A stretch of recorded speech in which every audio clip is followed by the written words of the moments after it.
প্ৰিয় দৰ্শক, মই সঞ্জীৱ। আপোনালোক সকলোকে সঞ্জীৱ মটিভেশ্যনৰ অন্য এটা ভিডিঅ'লৈ স্বাগতম জনাইছোঁ।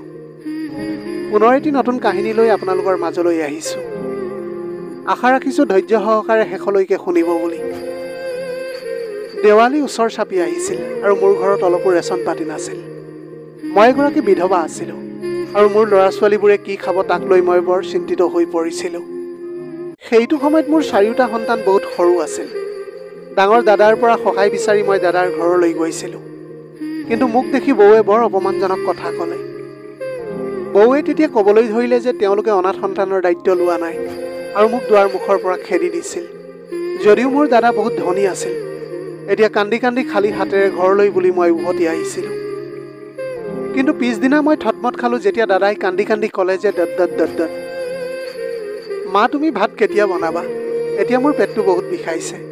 3 বছৰীয়া মোৰ সৰু ছোৱালীজনীয়ে মোৰ ফালে উদ্বিগ্ন চকুৰে চাই কৈছিল।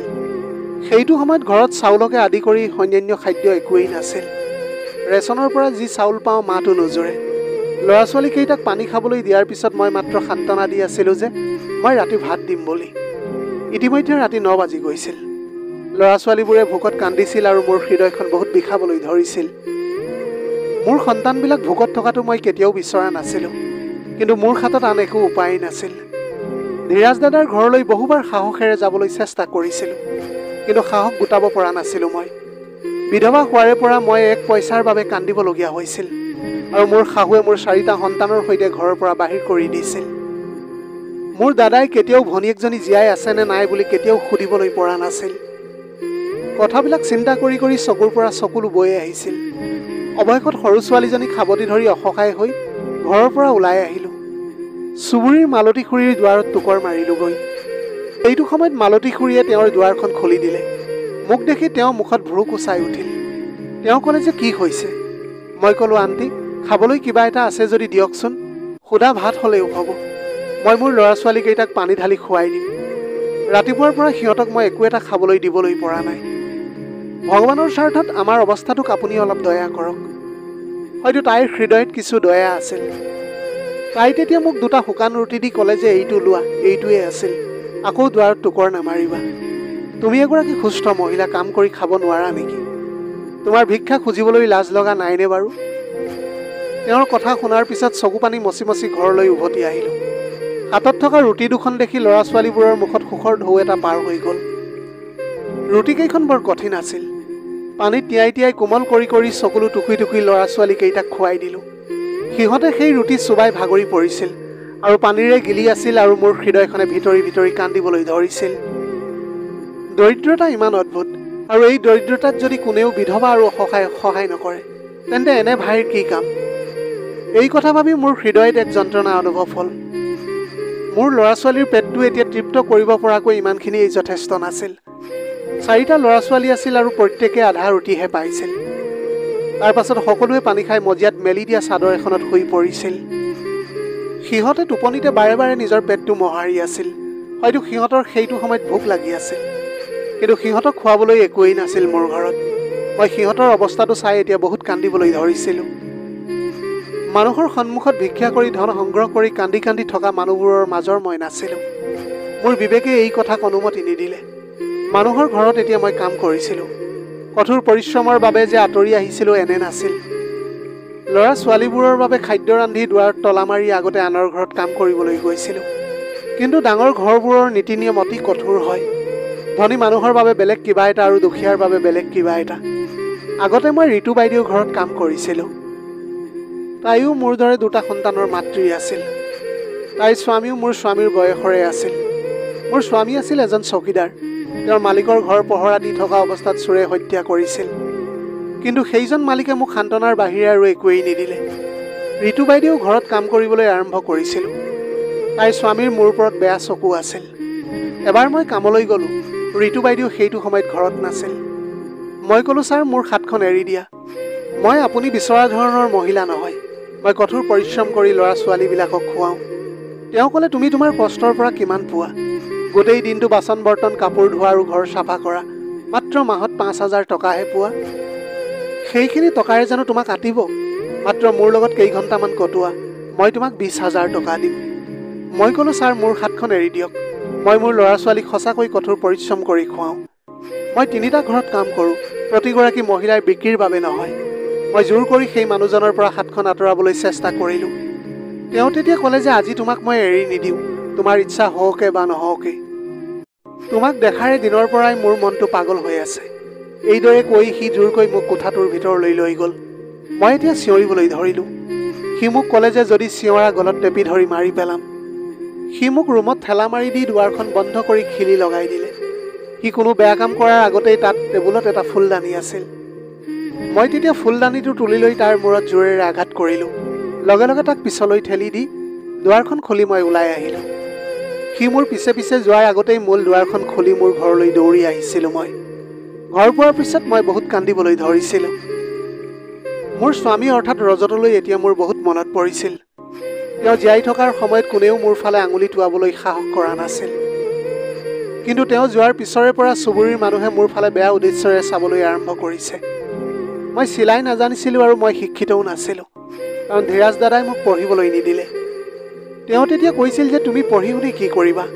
মই পঢ়িলে অন্ততঃ চাকৰি এটা কৰিবলৈ পাৰিম আৰু তোমাক বহুত যৌতুক দি বিয়া এখন দিবলৈ পাৰিম। কিন্তু বাস্তৱত তেনেকুৱা একোৱেই নহ'লগৈ। ধীৰাজ দাদাই বহুত পঢ়া শুনা কৰিলে আৰু এটা ডাঙৰ কোম্পানীত চাকৰিও পালে, কিন্তু নবৌ ধনী ঘৰৰ পৰা আহিছিল। মোৰ মা দেউতা যিহেতু নাছিল, গতিকে মই ধীৰাজ দাদাৰ লগত অকলে থাকিছিলোঁ। নবৌ অহাৰে পৰা তাই মোৰ ফালে ঘৃণাৰে চাবলৈ আৰম্ভ কৰিছিল। তাই কৈছিল এইটো পঢ়া শুনা নাই, কোনে তাইক বিয়া কৰাব? কোনো এখন ভাল পৰিয়ালে তাইক কেতিয়াও বিয়া নকৰে। ধীৰাজ দাদাও ঘৈণীয়েক অহাৰ পিছত সলনি হ'বলৈ ধৰিলে। তেওঁৰ আচৰণ এতিয়া সম্পূৰ্ণৰূপে সলনি হৈ পৰিছিল। তেওঁ মোক এজন দুখীয়া চকীদাৰৰ লগত বিয়া কৰাই দিলে।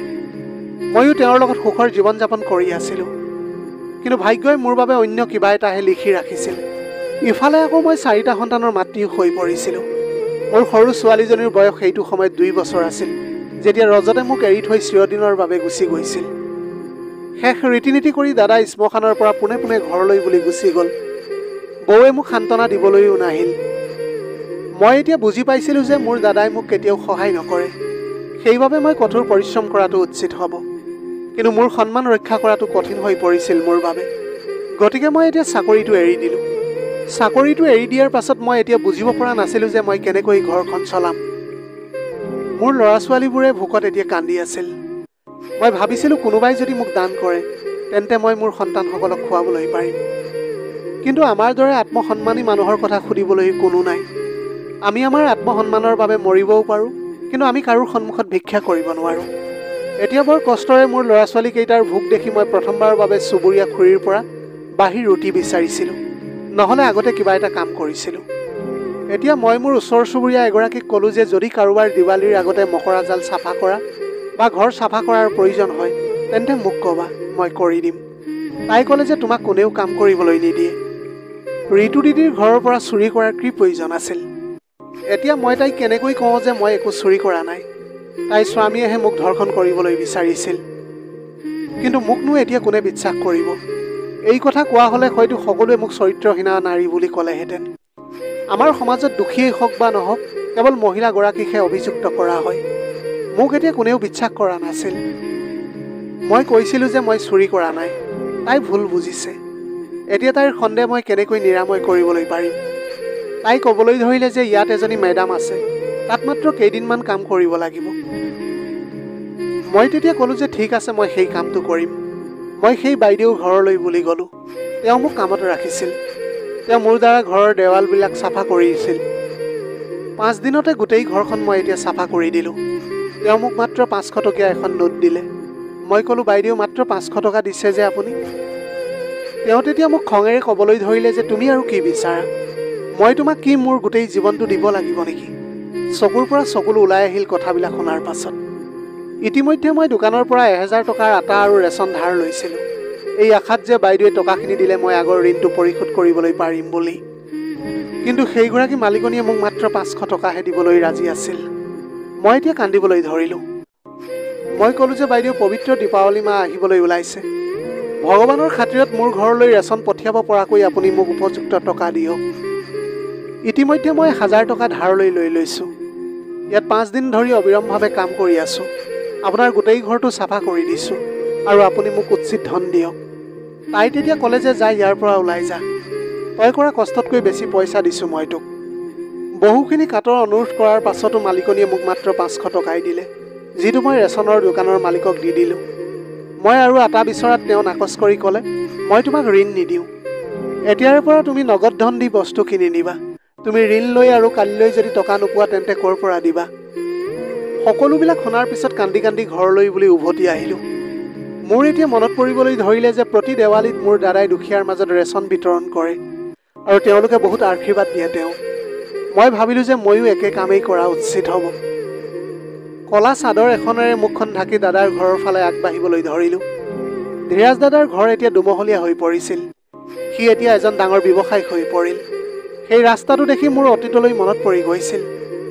আমি গোটেই শৈশৱকালটো এই ৰাস্তাতে খেলা ধূলা কৰিয়ে পাৰ কৰিছিলোঁ। মই কেতিয়াও ভবা নাছিলোঁ যে মোৰ ল'ৰা ছোৱালীৰ ভোকৰ বাবে মই এদিন আকৌ এই গলিলৈ আহিব লাগিব বুলি। নবুৱে মোক বিদায় দিওঁতে মোৰ কাণত ফুচফুচাই কৈছিল যে এতিয়া তোমাৰ মাৰ ঘৰৰ চিন্তা তুমি একেবাৰে মনৰ পৰা উলিয়াই পেলোৱা, কাৰণ আমাৰো সন্তান আছে আৰু নিজৰ খৰচ কৰিবলগীয়া বহুতো থাকে। এতিয়াৰ পৰা তোমাৰ সকলো প্ৰয়োজন কেৱল ৰজতেহে পূৰণ কৰিবলৈ চেষ্টা কৰিব। এই কথাটো মই হৃদয়ত লৈ লৈছিলোঁ। মই কেতিয়াও তাইলৈ একো বিচাৰি যোৱা নাছিলোঁ। মই তালৈ গ'লে নবৌ আচৰণ যে কেনেকুৱা হ'ব সেইটো কথা ভাবিলেই মোৰ বহুত দুখ লাগে। তাই আমাক ষ্টীলৰ গ্লাছত পানী দিছিল। ভাত আৰু চাহটো দূৰৰে কথা। তাই মাত্ৰ আমাক পানী দি সুধিবলৈ ধৰিলে, তুমি কেতিয়া যাবা? আমি ক'ৰবালৈ যাব লগা আছে এতিয়া। মোৰ স্বামী ৰজত কেতিয়াও সেইখন ঘৰলৈ যোৱা নাছিল। তেওঁ সদায় কয় যে তোমাৰ দাদা আৰু বৌৱে মোক সন্মান নকৰে। মই কষ্ট কৰিছোঁ কিন্তু কাৰোৰে পৰাতো একো বিচৰা নাই। তেওঁলোকৰ ইমান বাহাদুৰি কিহৰ সেইটো কথাহে মই বুজি পোৱা নাই। মোৰ কথা হ'ল য'ত মোৰ কোনো সন্মান নাই তাত ভৰি দিবলৈও যাব নালাগে। ময়ো একে কাম কৰিবলৈ ধৰিছিলোঁ। এতিয়া দাদা ধনী হৈ পৰিল। মোৰ দৰে দুখীয়া ভনীয়েকক লগ পালে তাৰ ভাল লগা নাছিল। তেনেহ'লে তেনেকুৱা এটা স্থলত দাদাৰ ওচৰলৈ যোৱাৰ প্ৰয়োজনটো কি? উৎসৱ আহিল আৰু গ'ল, কিন্তু দাদাই কেতিয়াও আমাক লগ কৰিবলৈ অহা নাছিল। আজিলৈকে মোৰ হাতত কেতিয়াও শাৰী এখনৰ বাবে 500 টকা এটা উপহাৰো দিয়া নাছিল। হয়তো চাগে তাৰ খেপাবিলাক বহুত ডাঙৰ হৈ গৈছিল যে তাৰ হাতত ভনীয়েকক দিবলৈ এটকাও পইচা নাছিল। কথাবিলাক এনেকৈ ভাবি ভাবি অৱশেষত দাদাৰ ঘৰ পালোগৈ। দাদাৰ ঘৰ পোৱাৰ লগে লগে মুখখন ঢাকি দিলোঁ, যাতে মোৰ মুখখন দেখাৰ পিছত মোৰ বৌৰ কপালৰ ভ্ৰু কোচ খাই নাযায়। হয়তো তাই মোক দুখীয়া বুলি ভাবি ৰেচন দিব, কিন্তু মোক কেতিয়াও তাইৰ নন্দেক বুলি নিদিব। দুৱাৰত টুকৰ মাৰিলোঁ। মোৰ বৌৱে এতিয়া দুৱাৰখন খুলি দিছিল। মই ক'লোঁ, বাইদেউ পুণ্যমা আহি আছে। ঘৰৰ ল'ৰা ছোৱালীবোৰো অনাহাৰে আছে। ভগৱানে আপোনাৰ ল'ৰা ছোৱালীবিলাকক দয়া কৰিব। মাত্ৰ দালি আৰু চাউল দিয়ক। বৌৱে ক'লে, ইয়াৰ পৰা গুচি যা, আমি ইতিমধ্যে ৰেচন বিতৰণ কৰি শেষ কৰিলোঁ। মই ক'লোঁ, ভগৱানৰ স্বাৰ্থত আমাক কিবা এটা দিয়ক বাইদেউ। কিন্তু বৌৱে মোৰ সন্মুখতে দুৱাৰখন বন্ধ কৰি দিলে। মই কেতিয়াও ভবা নাছিলোঁ যে মোৰ লগত এনেকুৱা এটা ব্যৱহাৰ হ'ব পাৰে বুলি। ঠিক সেই মুহূৰ্ততে মোৰ দাদাই নিজৰ গাড়ীৰে তাত উপস্থিত হৈছিলহি। মোৰ ভতিজা আৰু ভতিজীয়ে গাড়ীত বাৰ্গাৰ খাই আছিল আৰু নামি আধা খোৱা বাৰ্গাৰবোৰ জাবৰত পেলাই দিলে। তাৰ পাছত ঘৰৰ ভিতৰলৈ সোমাই গ'ল। ধীৰাজ দাদা মোৰ সন্মুখত থিয় হওঁতে মই মুখৰ পৰা চাদৰখন আঁতৰাই দিলোঁ। হয়তো মোক এইটো অৱস্থাত দেখাৰ পিছত দাদাৰ হৃদয়খন গলি যাব বুলি। মোক সাবতি ধৰিব, কিন্তু মোক দেখি সি অন্য ফালেহে চাই ক'লে, কি হৈছে? মই ক'লোঁ যে মোৰ ল'ৰা ছোৱালীবোৰ বৰ ভোকত আছে দাদা। সি তেতিয়া ক'লে, তুমিচোন ভালেই আছা, কাম এটা বিচাৰি নিজে উলিয়াই লোৱা। মই ক'লোঁ, দাদা ল'ৰা ছোৱালীবোৰ অনাহাৰে আছে। ভগৱানৰ খাতিৰত আপোনাৰ ল'ৰা ছোৱালীবোৰৰ বাবে অনা কিবা এটা খাবলৈ দিয়ক। সি তেতিয়া ক'লে যে মই ইতিমধ্যে দান দিছোঁৱেই, এতিয়া মোৰ একোৱেই দিবলৈ নাই। মোৰ চকু দুটা চকুলোৰে ভৰি পৰিল যেতিয়া দাদাই পকেটৰ পৰা চিগাৰেট এটা উলিয়াই মুখত ভৰাই ঘৰৰ ভিতৰলৈ সোমাই গ'ল। জাবৰত পেলোৱা বাৰ্গাৰবোৰ তুলি লৈ চাদৰত মেৰিয়াই লৈছিলোঁ মই। কথাবিলাক ভাবি ভাবি চকুৰ পৰা চকু পানী বৈ আহিছিল। তাৰ পৰা গৈ থাকোঁতে কাৰোবাৰ লগত খুন্দা খালোঁ। বাৰ্গাৰবোৰ মোৰ হাতৰ পৰা মাটিত পৰি বোকাত মিহলি হৈ গ'ল। সেইটো দেখি মোৰ আৰু খং উঠিবলৈ ধৰিছিল। মোৰ ল'ৰা ছোৱালীকেইটাই বালি আৰু বোকা থকা সেই বাৰ্গাৰবোৰ খাব নোৱাৰাৰ বাবে মোৰ কান্দিবলৈ মন গৈছিল। মই মজিয়াত বহি বাৰ্গাৰবোৰ মেৰিয়াই ল'বলৈ ধৰিলোঁ। তেতিয়াই এজন মানুহে মোৰ সন্মুখত থিয় হ'বলৈ ধৰিলে। তেওঁ তেতিয়া ক'লে, তুমি মীৰা নহয়নে? মই থতমত খাই তেওঁৰ ফালে চাইছিলোঁ আৰু তাৰপিছত লগে লগে থিয় হৈ গ'লোঁ।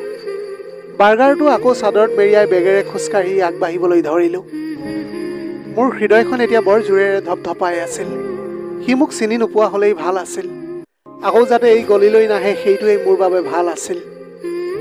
কিন্তু এজন ব্যক্তিয়ে তেওঁৰ অতীতৰ পৰা কেতিয়াও সাৰি যাব নোৱাৰে। তেনেদৰে ময়ো মোৰ অতীতৰ পৰা সাৰি যাব পৰা নাছিলোঁ। পলাবলৈ চেষ্টা কৰাৰ সময়তো মোৰ সন্মুখত থিয় হৈ আছিল মোৰ অতীত। মই কান্দি কান্দি এতিয়া বেগেৰে খোজকাঢ়িবলৈ ধৰিছিলোঁ। ঘৰ পাবলৈ আধা ঘণ্টামান সময় লাগিল। দুৱাৰখন খুলি দিওঁতে মোৰ ল'ৰা ছোৱালীবোৰে ভোকাতুৰ চকুৰে মোৰ ফালে চাই আছিল। দাদাৰ ঘৰৰ জাবৰত পোৱা সেই বাৰ্গাৰবোৰ উলিয়াই দিলোঁ। মোৰ ভোকাতুৰ ল'ৰা ছোৱালীবোৰে সেইবোৰ খাবলৈ ধৰিলে আৰু চকুৰ পৰা চকুলো বৈ আহিবলৈ ধৰিছিল মোৰ। তেনে সময়তে সেই ব্যক্তিজনৰ মাতটো মোৰ কাণত প্ৰতিধ্বনিত হ'বলৈ ধৰিলে। তেওঁ ক'বলৈ ধৰিলে, মীৰা, তোমাৰ দাদা আৰু বৌৰ লগত এবাৰ কথা পাতিবা। মই তোমাক গোটেই জীৱন সুখী কৰি ৰাখিবলৈ বিচাৰোঁ। মই ক'লোঁ, নাই, মই তেনেকুৱা একোৱেই কৰিব নোৱাৰোঁ। দাদাই মোৰ কাৰণে যি সিদ্ধান্ত ল'লে মোৰ বাবে ভালেই হ'ব বুলি ভাবিছিল। মই তোমাক কেতিয়াও আশা বা আশ্বাস দিয়া নাছিলোঁ। তেওঁ তেতিয়া ক'লে যে মই কেতিয়া কৈছিলোঁ, কিন্তু মই তোমাৰ বাবে যিকোনো কাম কৰিবলৈ পাৰোঁ। তোমাৰ দাদাক টকা লাগে, গতিকে মই বহুত টকা উপাৰ্জন কৰিম, কিন্তু তুমিও প্ৰতিশ্ৰুতি দিয়া যে তুমি মোৰ বাবে অপেক্ষা কৰিবা। কিন্তু সেইটো সময়ত মই না কৰিছিলোঁ। মই কোনো আশা বা আশ্বাস নিদিলোঁ। মোৰ দাদাক লৈ মই বৰ গৌৰৱ কৰিছিলোঁ। তেওঁ মোৰ বাবে যি সিদ্ধান্ত ল'ব সেয়া মোৰ বাবে ভালেই হ'ব বুলি মই ভাবিছিলোঁ। সেইটো সময়ত নিৰঞ্জনে ক'লে, মই যাম, 5 বছৰ পিছত পুনৰ ঘূৰি আহিম, সম্ভৱ হ'লে মোৰ বাবে তুমি অপেক্ষা কৰিবা। এই বুলি কৈ সি গুচি গৈছিল। নিৰঞ্জন হ'ল আমাৰ চুবুৰীৰে। মাকে যেতিয়াই ভাল কিবা এটা বনাইছিল তেতিয়াই প্ৰায় আমাৰ ঘৰলৈ লৈ গৈছিল। সি দুৱাৰমুখত থিয় হৈ প্লেটখন মোৰ হাতত দিয়ে আৰু তাৰ মুখত হাঁহি এটা বিৰিঙি উঠিছিল। যেতিয়া মই তাৰ হাতৰ পৰা প্লেটখন লৈ খালী পাত্ৰটো তাক ঘূৰাই দিওঁ, তেতিয়া সি কয় যে তুমি বহুত ভাল, আৰু মই নাৰ্ভাছ হৈ দুৱাৰখন তেতিয়া বন্ধ কৰি দিছিলোঁ। প্ৰতিবাৰেই সি একেখিনি কথাই কৈ গৈছিল। ইয়াতকৈ বেছি সি একোৱেই কোৱা নাছিল। এবাৰ ধীৰাজ দাদাই নিৰঞ্জনক দেখি মোক সুধিলে যে এইজন কোন হয়। মই ক'লোঁ যে সি আমাৰ চুবুৰীৰে কমলা খুৰীৰ পুতেক। দাদাই ক'লে, অহাবাৰ আহিলে দুৱাৰখন কেতিয়াও খুলি নিদিবি। দাদাৰ সেইটো সময়ত বহুত খং উঠি গৈছিল। দাদাৰ খং দেখি মোৰ তেতিয়া বহুত ভয় লাগিবলৈ ধৰিছিল। ইয়াৰ পিছতে ধীৰাজ দাদাই মোক ক'লে যে তেওঁ এজনী ছোৱালীক ভাল পায় আৰু তেওঁ তাইক বিয়া কৰাই আনিব বিচাৰে। তেওঁ নিজৰ পচন্দৰ ছোৱালীজনীক বিয়া কৰাই আনিলে। নবৌ আহিলে মোৰ জীৱনটো শান্তি আহিব বুলি মই ভাবিছিলোঁ। হয়তো মোৰ ভাগ্যত শান্তি লিখাই নাছিল। নবৌৱে মোক ঘৰৰ সকলো কাম কৰিবলৈ বাধ্য কৰাইছিল, আৰু দাদাৰ পৰিৱৰ্তিত আচৰণ দেখি মই আচৰিত হৈ পৰিছিলোঁ। নবৌৱে কোৱা মতে দাদাই সদায় কৰি গৈছিল। এবাৰ নিৰঞ্জনে মোৰ বাবে পিঠা আনিছিল আৰু মই দুৱাৰখন খুলি দিছিলোঁ। সেইটো সময়ত নবৌৱে মোক বহুত গালি পাৰিবলৈ ধৰিছিল, আনকি মোৰ মুখত এটা চৰো মাৰিছিল। সেইবিলাক দেখাৰ পিছত মোৰ চকুৰ পৰা চকুলো বৈ আহিছিল। দুৱাৰখন খুলি দিওঁতে সি সন্মুখতে থিয় হৈ আছিল। নিৰঞ্জনে মোৰ হাতৰ পৰা প্লেটখন লৈ তাৰ পিছত সি ক'লে যে কি হৈছে তোমাৰ, কোনোবাই তোমাক কিবা কৈছে নেকি? প্লেটখন লোৱাৰ লগে লগে নবৌ মোৰ পিছফালে থিয় হৈ আছিল। তাই ক'লে, তেন্তে এই সকলোবোৰ আমাৰ সন্মুখত হৈ আছে। এই ল'ৰাটোৰ লগত মানে তোমাৰ প্ৰেমৰ সম্পৰ্ক গঢ় লৈ উঠিছে। মই ক'লোঁ, তেনেকুৱা একো নহয় নবৌ, মই বৰ ভয় খাই গৈছিলোঁ। নিৰঞ্জনে ক'লে, আপুনি ভুল বুজিছে। কিন্তু সেইটো সময়ত নবৌৱে ক'লে যে মই সকলো কথা ভালকৈ বুজিবলৈ পাৰিছোঁ। এতিয়া ঘৰলৈ ধীৰাজ আহক, মই তোমালোকৰ দুয়োৰে বাস্তৱতা তেওঁৰ আগত প্ৰকাশ কৰিম। এই কথা কৈ নবৌ ঘৰৰ পৰা ওলাই নিৰঞ্জনহঁতৰ ঘৰলৈ গুচি গ'ল। সিহঁতৰ ঘৰত এতিয়া মাকৰ লগত বৰ অভদ্ৰভাৱে আচৰণ কৰিছিল। তোমাৰ ল'ৰাটোৱে আমাৰ মীৰাক নিজৰ প্ৰেমৰ জালত ফচাবলৈ চেষ্টা কৰিছে, আৰু ভগৱানেহে জানে আৰু কি কৰিছে। যদিহে তুমি তোমাৰ ল'ৰাটোক নিয়ন্ত্ৰণ নকৰা, তেন্তে মই গোটেই চুবুৰীটোত তোমালোকৰ বদনাম কৰিম। সেইবিলাক কথা শুনাৰ পিছত নিৰঞ্জনৰ মাকে নিৰঞ্জনক 2টা চৰ মাৰিলে। নিৰঞ্জনে তেতিয়া কৈ থাকিল যে মই তেনেকুৱা একো ভুলেই কৰা নাই, এই মহিলাগৰাকীয়ে সকলো মিছা কথা কৈছে। তেতিয়া মায়ে ক'লে যে তুমি ভৱিষ্যতে তেওঁলোকৰ ঘৰলৈ কেতিয়াও নাযাবা। তেওঁ আমাৰ ঘৰলৈ অহাটো এতিয়া বন্ধ কৰি দিলে। সেয়াই হ'ল। সি এবাৰ আহিছিল, কিন্তু সেইটো সময়ত মই ছাদত কাপোৰ মেলি আছিলোঁ।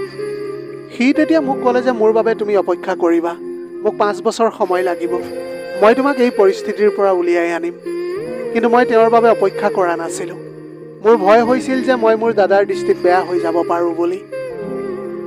কিন্তু যেতিয়া মোৰ দাদাই ৰজতৰ লগত মোৰ বিয়াখন ঠিক কৰিছিল, তেতিয়া মই নিৰঞ্জনক বহুত মিছ কৰিছিলোঁ। কাৰণ ৰজত চকীদাৰ আছিল, বাংলোৰ বাহিৰত চকীদাৰ হিচাপে কাম কৰিছিল। এতিয়া নবৌৰ জোৰত দাদাই মোক তেওঁৰ লগত বিয়াখন ঠিক কৰি দিলে। মই এতিয়া বিয়াখন না কৰিবলৈ পাৰিলোহেঁতেন, কিন্তু না কৰা হ'লে নবৌৱে মোক নানা ধৰণৰ অভিযোগ দিলেহেঁতেন। বিয়াৰ পাছত মই মোৰ ভাগ্য বুলি মানি লৈ আনন্দ মনেৰে সময় কটালোঁ ৰজতৰ লগত। কিন্তু আমি বহু সময় একেলগে কটাবলৈ পৰা নাছিলোঁ। আজি হঠাতে নিৰঞ্জনৰ লগত কিয় মুখামুখি হ'লোঁ সেইটো মই জনা নাছিলোঁ। ইমান বছৰৰ মূৰত মোক দেখি তেওঁ নিশ্চয় বৰ সুখী হৈছিল, কাৰণ ময়েই তেওঁক নাকচ কৰিছিলোঁ। আৰু আজি অৱশেষত মোৰ এইটো অৱস্থা হৈ পৰিল। সি কৈছিল যে মই তোমাক বহুত সুখী কৰি ৰাখিম, মই তোমাৰ বাবে ডুবাই লৈ যাম, বহুত টকা উপাৰ্জন কৰিম। হয়তো এতিয়ালৈকে সি নিশ্চয় সকলো পাহৰি গৈছে। মোৰ 4টা সন্তানৰ সৈতে মই এতিয়া অসহায় জীৱন যাপন কৰি আছিলোঁ। মই এতিয়া ভাবি আছিলোঁ যে এতিয়া মই কি কৰিম। দাদাৰ ঘৰৰ পৰা খালী হাতেৰে উভতি আহিছিলোঁ। তাৰ বাবে তাৰ ভনীয়েকে কি ত্যাগ কৰিছিল সেই কথাটো সি কেতিয়াও ভাবি নাচালে। কিন্তু আজিলৈকে দাদাই মোৰ লগত যি কৰিছিল তেতিয়াও মই তাক গালি পাৰিবলৈ পৰা নাছিলোঁ। মোৰ ভাগটোও নিদিলে সি, সকলো তাৰ বুলি কৈছিল সি। মা দেউতাই এৰি থৈ যোৱা সম্পত্তিটো সি উপাৰ্জন কৰা ধন বুলি ক'লে, যেন মই তাৰ ভনীয়েকেই নহয়। সেইবিলাক কথা ভাবি থাকোঁতে কোনোবাই দুৱাৰত টোকৰ মাৰিলে। দুৱাৰখন খুলি দিওঁতে মোৰ সন্মুখত নিৰঞ্জন থিয় হৈ আছিল। তেওঁক দেখি মোৰ চকুৰ পৰা চকুলো বৈ আহিছিল। তেওঁ তেতিয়া ক'লে যে কি মোক ভিতৰলৈ আহিবলৈ নিদিয়া নেকি? মই ক'লোঁ যে নাই, মোৰ স্বামী এতিয়া জীয়াই থকা নাই, আৰু মই কোনো অচিনাকি মানুহক ঘৰত সোমাবলৈ নিদিওঁ, নহ'লে ওচৰ চুবুৰীয়াই মোৰ জীৱনটো কঠিন কৰি তুলিব। এতিয়া মাথো মোৰ স্বামীৰ এই ছালখনেই আছে য'ত মই মূৰটো লুকুৱাই আছোঁ, গতিকে তুমি ইয়াৰ পৰা যাবলৈ পাৰা। তাৰ পৰাই সি উভতি গুচি গ'ল। কিন্তু পিছদিনা সি আকৌ দুৱাৰত টোকৰ মাৰিলেহি। দুৱাৰখন খুলি দিওঁতে নিৰঞ্জন ঘৰৰ বাহিৰত থিয় হৈ আছিল। সেইটো সময়ত তেওঁৰ হাতত কেইবাটাও বেগ আছিল, যিবোৰ তেওঁ মোৰ দুৱাৰৰ ওচৰত ৰাখি থৈ দিছিল। তেওঁ তেতিয়া ক'লে যে ইয়াত কিছুমান খাদ্য আৰু অন্যান্য অত্যাৱশ্যকীয় বস্তু আছে, তুমি এইবিলাক ৰাখি থোৱা। মই ক'লোঁ নাই, মোক একো নালাগে। মোক জীৱনত ভগৱানে সকলো দিছে, মই তোমাৰ পৰা একো ল'বলৈ নিবিচাৰোঁ। তেওঁ ক'লে মই সকলো জানো, তুমি ৰাখিলে মই সুখী হ'ম। বেগটো এতিয়া মই ভিতৰলৈ লৈ আহিলোঁ। ইয়াত সকলো আছিল, আটা, মচুৰ দাইল, চাউল, চেনি আৰু ঘৰৰ সকলো প্ৰয়োজনীয় বস্তু। এতিয়া মোৰ ল'ৰা ছোৱালীকেইটাই পেট ভৰি খোৱাৰ পিছত আমাক খাদ্য দিয়া মানুহ নিৰঞ্জনৰ বাবে প্ৰাৰ্থনা কৰিলে। ময়ো ভগৱানৰ ওচৰত প্ৰাৰ্থনা কৰিছিলোঁ যে তেওঁৰ জীৱিকাৰ উপাৰ্জন এতিয়া বৃদ্ধি হওক। কিছু দিনৰ পাছত আকৌ আহিল তেওঁ। দুৱাৰৰ বাহিৰত থিয় হৈ আছিল, ভিতৰলৈ সোমোৱা নাছিল।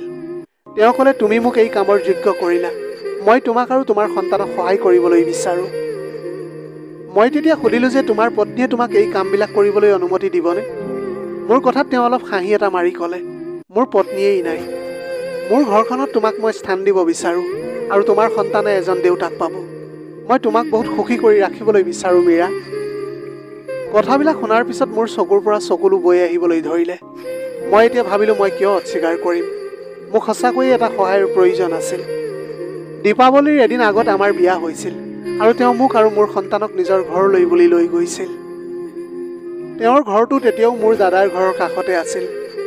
যেতিয়া মোৰ দাদা বৌৱে এই কথাটো গম পাইছিল, তেতিয়া মোৰ বহুত ভাল লাগিবলৈ ধৰিছিল। কিন্তু মোক দেখি বৌৱে সদায় ঠাট্টা মস্কৰা কৰিবলৈ ধৰিলে। বৌৱে সেই সময়ত কৈছিল যে মই জানো তাই স্বামী নোহোৱাকৈ কেতিয়াও থাকিব নোৱাৰে। কিন্তু তেওঁৰ কথাত মই কোনো উত্তৰ দিয়া নাছিলোঁ। বৰঞ্চ নিৰঞ্জনেহে উত্তৰ দিলে। তেওঁ তেতিয়া ক'লে যে ককাইক আৰু বৌৱেক যেতিয়া এনেকুৱা হয়, তেতিয়া মহিলাগৰাকীয়ে এনে পদক্ষেপ ল'বই লাগিব। তাই তেতিয়া ভিতৰলৈ সোমাই গ'ল। এনেকৈয়ে সময়বিলাক পাৰ হ'বলৈ ধৰিলে। কিন্তু এদিন দাদাৰ ঘৰৰ পৰা কান্দোন শুনাৰ শব্দ আহিবলৈ ধৰিছিল। তাৰ মাতটো শুনি মোৰ হৃদয়খন তীব্ৰভাৱে ধপধপাবলৈ ধৰিলে। কোটি কোটি টকা বিনিয়োগ কৰা তাৰ কাৰখানাটো জ্বলি ছাই হৈ গৈছিল, আৰু এতিয়া সি একেবাৰে ঋণী হৈ পৰিল। বহুতে তাৰ ঘৰলৈ এতিয়া নিজৰ টকা ঘূৰাই নিবলৈ আহিছিল। ঘৰটো বিক্ৰী কৰিব লগা হৈছিল। মোৰ দাদা বৌ এতিয়া ৰাজপথলৈ ওলাই আহিল। এয়া ঈশ্বৰেৰে ন্যায়। তেওঁ আমাক এটা মুহূৰ্ততে এখন ৰাজ্য দিয়ে, আৰু পিছ মুহূৰ্ততে সকলো কাঢ়ি নিবলৈ পাৰে। সেইবাবে জীৱনত ধন সম্পত্তিক লৈ কেতিয়াও গৌৰৱ কৰা উচিত নহয়। মোৰ দাদাই ভাল কাম কৰা নাছিল। মোৰ অধিকাৰ কাঢ়ি লৈ মোক আওকাণ কৰিবলৈ ধৰিছিল। গতিকে অৱশেষত ঈশ্বৰে তেওঁৰ পৰা সকলো কাঢ়ি লৈ গৈছিল। এতিয়া মোৰ লগত ঘৰ বাৰী সকলো আছিল। মোৰ ল'ৰা ছোৱালীবিলাকে এতিয়া ভাল স্কুলত পঢ়িবলৈ ধৰিছিল। মই এতিয়া অনুভৱ কৰিবলৈ পাৰিছিলোঁ পুৰস্কাৰ হিচাপে মোক নিৰঞ্জনৰ ৰূপত ভগৱানে দিলে। এতিয়া দাদাহঁতে ভাড়াঘৰত থাকে, আৰু তাৰ সন্তানে তাৰ পৰা বিভিন্ন দাবী উত্থাপন কৰিছিল। আগতে অভ্যস্ত হৈ থকা বস্তুবোৰেই বিচাৰিবলৈ ধৰিছিল, কিন্তু এতিয়া দেউতাকৰ হাতত ইমান টকা নাছিল। কিন্তু মোৰ হৃদয়খন শিলৰ দৰে কঠিন নাছিল। যিহেতু মই তাৰ ভনীয়েক আছিলোঁ, মই প্ৰতিমাহে তাৰ হাতত অলপ টকা দিছিলোঁ, যাতে সি কেতিয়াও কাৰোবাৰ দুৱাৰত ল'ৰা ছোৱালীৰ বাবে শুকান ৰুটিৰ বাবে যাবলগীয়া নহওক। সেয়েহে আপোনালোক সকলোকে অনুৰোধ জনাওঁ, অনুগ্ৰহ কৰি আপোনাৰ ভণ্টিহঁতৰ লগত ভাল ব্যৱহাৰ কৰি যাওক। যদি তেওঁলোকে বিধৱা বা অসহায় হয় তেন্তে তেওঁলোকক এৰি নাযাব। তেওঁলোকৰ লগত সদায় মৰম আৰু সহানুভূতিৰে ব্যৱহাৰ কৰক, কাৰণ প্ৰতিগৰাকী ভগ্নীৰ জীৱনত নিৰঞ্জনৰ দৰে যে মানুহ থাকিব তেনেকুৱা নহয়। প্ৰিয় দৰ্শক, এয়াই আছিল আজিৰ কাহিনীৰ ভাগ। আজিৰ ভিডিঅ'টি কেনেকুৱা লাগিলে জনাব। যদি ভাল লাগিল তেনেহ'লে লগৰ বন্ধু বান্ধৱীসকলৰ মাজত শ্বেয়াৰ কৰিবলৈ নাপাহৰিব। আপোনালোকৰ গোটেই জীৱনটো হাঁহিৰে উপচি পৰক। পাৰিলে দুখীয়াজনক অলপ সহায় কৰিবলৈ চেষ্টা কৰিব। আপোনাৰ অকণমান সঁহাৰিয়ে যদি কোনোবা এজন দুখীয়াৰ জীৱনটো সলনি কৰিবলৈ পাৰে, তাতকৈ পুণ্যৰ কাম আৰু এইখন পৃথিৱীত একোৱেই হ'ব নোৱাৰে। Have a nice day.